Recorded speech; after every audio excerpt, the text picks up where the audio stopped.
IPL 2025 போட்டிகள் கிட்டத்தட்ட முடிவுக்கு வந்துள்ள நிலையில் இந்த ஆண்டுடன் சென்னை சூப்பர் கிங்ஸ் அணியில் விளையாடிய 5 வீரர்கள் ஓய்வை அறிவிக்க அதிக வாய்ப்புள்ளது.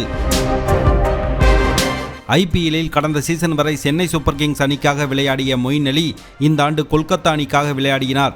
இந்த ஆண்டு அவருக்கு அணியிலும் அதிக வாய்ப்பு கிடைக்கவில்லை. ஒரு சில போட்டிகளில் மட்டுமே விளையாடினார். எனவே இந்த வருடத்தின் ஓய்வை அறிவிக்க அதிக வாய்ப்புள்ளது.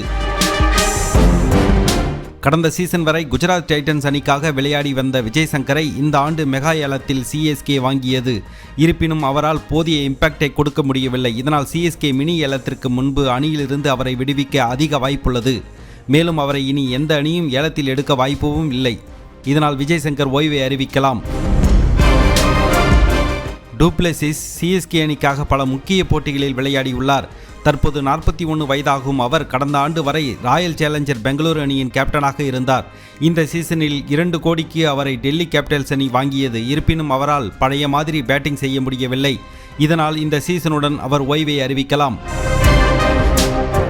ஒவ்வொரு ஆண்டும் தோனி ஓய்வு அறிவிப்பாரா என்று பலரும் எதிர்பார்த்து வந்த நிலையில் இந்த சீசனில் அடுத்த ஆண்டு வருவேனா மாட்டேனா என்பது தெரியவில்லை என்று தெரிவித்துள்ளார். தற்போது 44 வயதாகும் தோனிக்கு முட்டிக்காலில் பிரச்சனை அதிகளவில் இருந்து வருகிறது. எனவே அவரது முடிவு இந்த ஆண்டுக்குள் தெரிந்துவிடும்.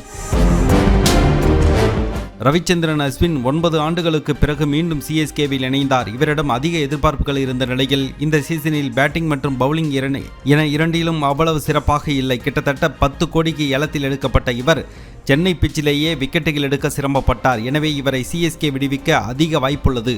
மேலும் IPL-இல் இருந்தும் இவர் ஓய்வை அறிவிக்கலாம் என்பது குறிப்பிடத்தக்கது.